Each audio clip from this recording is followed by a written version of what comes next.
안녕하세요. 하늘가족 여러분. 요즘 히브리서를 통해 하늘 생명과를 맛보는 시간이 너무 행복합니다. 여러분은 좀 어떠신가요? 오늘은 제10과 회장 가운데 길을 여심이라는 제목으로 공부하겠습니다. 먼저 기억절을 함께 읽어볼까요? 히브리서 9장 24절 말씀입니다. 그리스도께서는 참 것의 그림자인 손으로 만든 성소에 들어가지 아니하시고 바로 그 하늘에 들어가사 이제 우리를 위하여 하나님 앞에 나타나시고. 히브리서는 예수님을 우리의 중보자이자 대리자로 소개합니다. 우리는 그분을 통해 하나님께 나아갈 수 있습니다. 예수님께서 승천하신 것은 히브리서 신학의 중심입니다. 그것은 예수님의 통치의 시작을 알릴 뿐 아니라 우리를 위한 그분의 대제사장 사역의 시작을 나타냅니다. 그리고 더 중요한 것은 예수님의 승천은 믿음으로 담대하게 하나님 앞으로 나아올 수 있도록 하는 새 언약이 언제 시작되었는지 알려준다는 사실입니다. 이제 우리는 예수님과 그분의 의의 공로를 통해 담대히 하나님 앞으로 나갈 수 있는 특권을 갖고 있습니다. 성소와 그 예배와 절기는 그분의 사역을 상징했습니다. 예수님께서 승천하신 이후로 하늘 성소에 계신 아버지 앞에서 행하신 사역은 성소의 상징들을 보면 더 잘 알 수 있습니다. 함께 살펴보겠습니다. 이번 교과의 학습 목표입니다. 첫째, 깨닫기. 예수님께서 승천하셔서 하나님 앞에 서 계심으로 우리에게 새로운 살 길이 열렸음을 깨닫는 것입니다. 두 번째, 느끼기. 예수님을 통해 하나님의 영광을 바라보며 구원의 확실한 소망 가운데서 살 수 있게 됨을 감사하는 것입니다. 세 번째, 행하기. 우리를 향한 하나님의 초청에 적극적으로 반응하여 담대히 하나님 앞으로 나아가는 것입니다. 아버지 앞에 계신 예수님. 이스라엘 백성은 1년에 3번 무교절과 77절 또 초막절에 성소에 올라와서 하나님 앞에 제물을 가지고 나아가야 했습니다. 이 순례 여행의 목적은 하나님의 얼굴을 뵙기 위함이었습니다. 그리고 이는 하나님의 은혜를 경험한다는 의미였습니다. 예수님께서는 더 좋은 제물로 승천하셔서 우리를 위해 하나님 앞에 나타나심으로 모든 믿는 자에게 허락된 약속을 확증해 주셨습니다. 이스라엘의 3대 절기를 한번 살펴보겠습니다. 크게 말해서 유월절기가 있고요. 오순절기가 있고 초막절기가 있습니다. 이 유월절기 안에는 유월절, 또 무교절, 초실절이 있고 오순절에는 오순절, 그것을 맥추절, 또 칠칠절이라고도 부르죠. 그 다음에 초막절기에는 나팔절과 대속제일, 또 초막절이 이렇게 있습니다. 그래서 사도행전 14쪽에서는 그리스도께서는 제사제도의 기초이셨다. 모든 표상과 상징들의 체계는 복음이 압축되어 있는 예언이었고 구속의 역사들이 묶여져 있는 표상이었다라고 말씀하고 있습니다. 그렇다면 하나씩 6월절과 오순절, 초막절 이 절기들이 어떻게 역사적으로 성취되었는지 함께 살펴보겠습니다. 실제로 6월절날 양 잡는 시간 오후 3시에 예수님께서 십자가에 달려 돌아가신 것을 볼 수 있습니다. 그리고 그 다음날부터 시작된 무교절 7일 동안 계속되었죠. 근데 무교절에는 죄를 상징하는 누룩이 없는 그런 무교병을 만들어서 먹은 걸 볼 수 있습니다. 그래서 예수님께서는 무교절날 첫 안식일에 무덤에서 쉬셨고 그 다음날 초실절날 무덤에서 부활하신 것을 볼 수 있습니다. 실제로 그날 곡식 첫 단을 이렇게 들어서 하나님께 흔들어 드린 것을 볼 수 있는데 그것을 이제 흔들어서 드렸기 때문에 요제절이라고도 얘기합니다. 이때 예수님 부활하실 때 같이 부활하였던 많은 성도들이 있죠. 그 성도들은 부활의 첫 열매로서 지금 하늘에서 우리를 위하여 함께 사역에 동참하고 있습니다.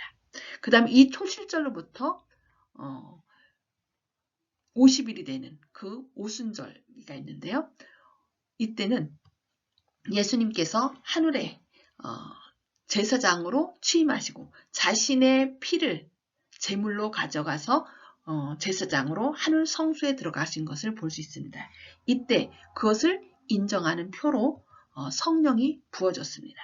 그래서 제사장도 처음 사역할 때 기름을 부어서 그의 사역을 인준받은 것처럼 예수님께서도 하늘 제사장으로서 취임하실 때 성령이 부어지심으로 그것을 인정한 것을 볼 수 있습니다.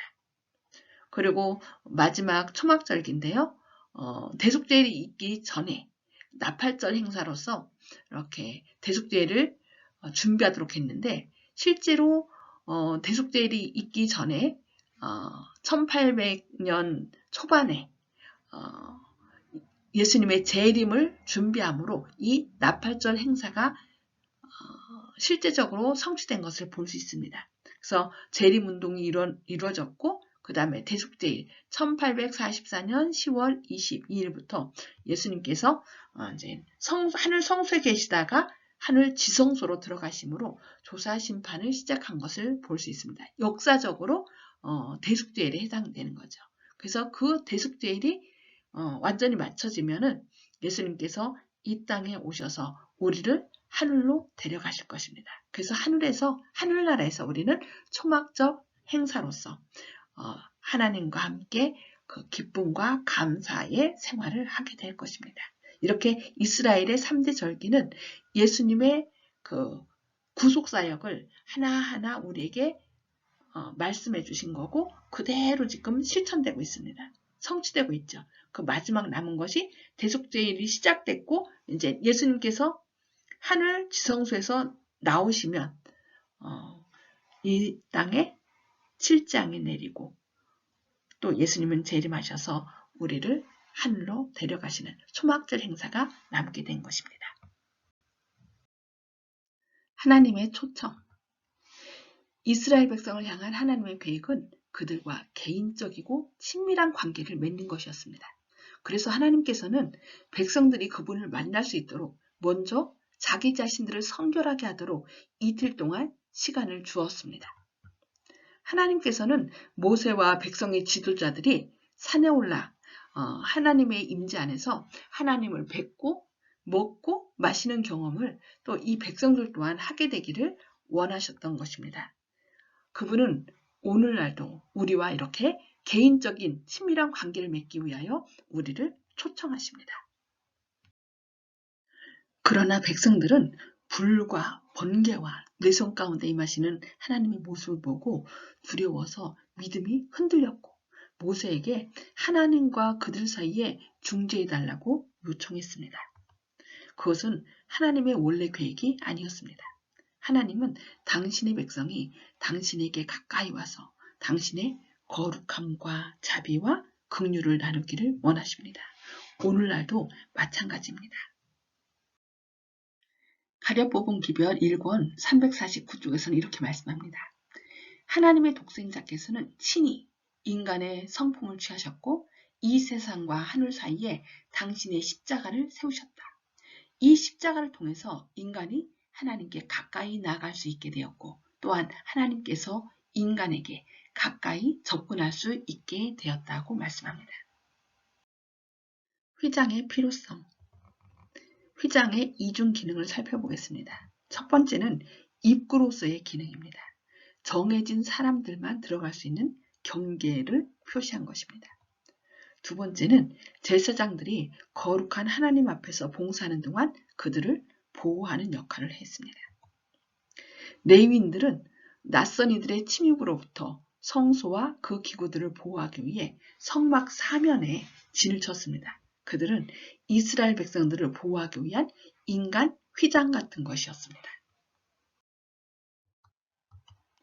첫 번째 휘장은 예배자들이 성소에 함부로 들어가는 것을 막았고 낮에만 들어갈 수 있었습니다. 두 번째 휘장은 하나님과 특별한 언약을 맺은 제사장만이 들어갈 수 있었습니다. 세 번째 회장은 대제사장을 제외한 모든 사람이 하나님과 직접 접촉하는 것을 막았습니다. 이 각 회장은 예수님을 우리에게 말씀해 주고 있는데요. 예수님은 우리가 소멸되지 않고 하나님이 우리 안에 거하실 수 있도록 하는 휘장이셨습니다. 휘장 가운데로 열어놓으신 새로운 살길. 예수님의 구속사역의 예표인 예언약이 계시되었을 때 우리와 함께 거하시기 위해 성수를 세우시고 봉사할 제사장을 성별하는 일이 함께 시작되었습니다. 새 언약 역시 우리를 위한 예수님의 제사장 사역이 하늘 성소에서 시작되었음을 말합니다. 이를 승인하는 표로 성령 충만함이 오순절에 임하신 것입니다. 예수님은 하나님이 우리 안에 거하실 수 있도록 하는 휘장만이 아니라 자신의 죽으심으로 또한 하나님의 임재로 가는 새로운 길을 만든 열린 휘장이십니다. 이 새 길은 예수님께서 자신의 피로 인친 새 언약입니다. 새 언약은 죄를 용서받을 수 있게 하고 하나님의 법을 우리 마음에 기록하며 담대히 하나님 앞으로 나아가도록 우리를 초청합니다.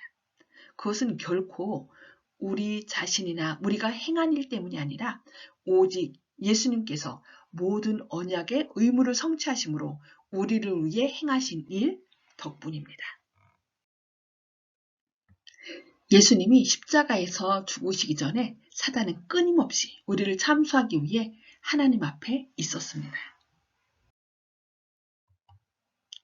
그러나 예수님의 희생으로 정체가 탄로난 사단은 하늘에서 영구히 추방되었고 예수님은 승천하신 후 하늘 성소에서 대제사장 사역을 시작하셨습니다. 그분은 우리의 변호자로 아버지 앞에 나오셨습니다. 그들이 하나님의 얼굴을 보게 됨. 신의 산에서의 하나님의 나타나심은 흑암으로 둘러싸여 있었습니다. 그러나 바울은 히브리서에서 영광과 빛이 충만한 다른 나타남을 소개합니다. 시온산, 하늘의 예루살렘, 하나님을 찬양하는 천사들의 합창단, 보좌에 앉으신 하나님, 그의 피로 사신 마다들을 의롭게 하시는 것입니다. 이것이 우리가 천국에서 하나님과 함께 초막절을 지낼 날의 이상입니다. 그러나 그것은 그 이상입니다. 우리는 우리의 대표자를 통해 하나님의 임재 안에 이미 도착했으며 따라서 그에 합당하게 행동해야 합니다. 그분을 통해 우리는 하늘의 은사를 맛보고 하나님의 선한 말씀과 내세의 능력을 맛보았기 때문입니다. 더 깊은 연구를 위하여 그리스도의 승천은 그의 제자들이 약속된 축복을 받게 되리라는 신호였다. 사역을 시작하기 전에 그들은 이것을 기다려야 하였다. 하늘 문으로 들어가신 그리스도는 천사들의 경배를 받으시며 보좌에 오르셨다. 이 예식이 마쳐지자마자 성령은 풍성하게 제자들에게 쏟아져 내렸다.